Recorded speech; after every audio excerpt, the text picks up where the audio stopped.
Ya Mbul, dipun aturi napa niki? Menika wonten Setya Tuhu minangkani Setya Tuhu. pambutuhan saking duluranang panjenenganipun Mas Roni dipun aturaken. Monggo kula aturi jengkar saking pregantung puji wonten sasana wonten Diajeng Lina Katulistiwa sesarengan Sekar Gumelar membela yang bayar Bima Audio Mandiri.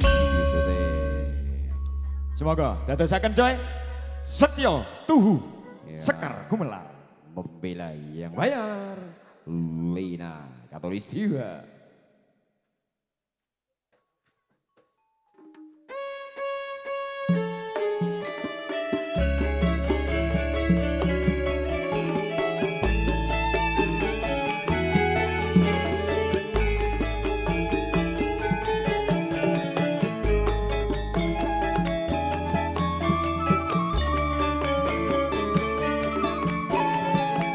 Yuk, ya, yuk.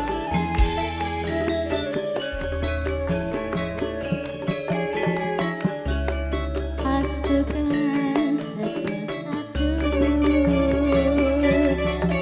wait pingin nganti saiki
Bul, Piye? iki panyunanipun Mbak Ani jogetmu kene ben ro. Oh ngono, beliaunya enggak melihat kan? Mbak Ani sik lingak-linguk kadangan iki lho. Wah, luar biasa. Ini tak ceritani. Ya piye? Ini dari beliaunya setiap awake dhewe manggung ning kene to, dia selalu ada di depan. Iya no. Mesti request tembang. Apa kuwi? Layang kangen, maksud tembang kangen. Iki awake dhewe iki matur sembah nuwun. Nggih. Awit cilik digulu pentah almarhum Mbah Pomo. Nggih. Mulane awake dadi ngene, nek geluru pangan ya. Geluru pangan. Mbak Ani matur sembah nuwun. Nggih, luar biasa. Ayo, Mangga terus kene, ayo. dadosaken. Mokianto Sidik. yang witi Lo lo lo.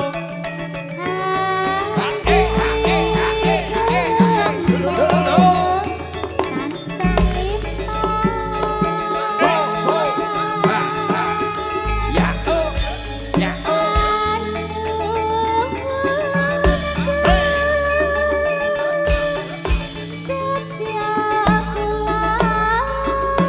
Ayo Mas Teguh. Sesarengan Sekar Gumelar. Bima Audio Mandiri. Matur sembah nuwun.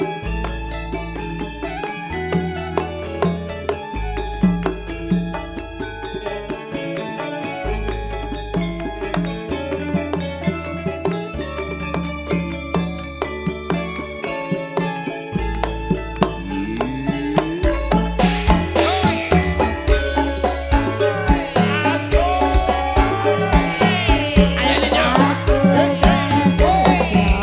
satu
angel lulu wong tuwek rak diisin ngene iki.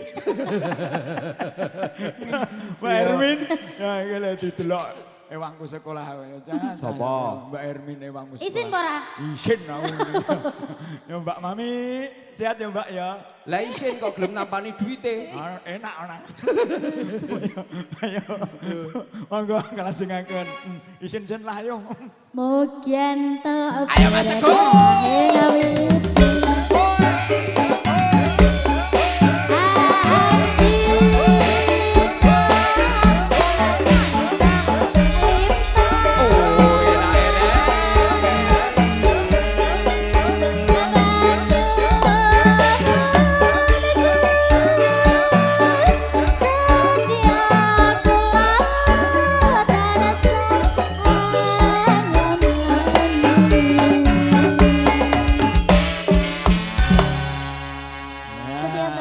Setia tuh, sampai narakan Mas Roni yang mungkin tentu serenone. Setia tubuh sampun ya.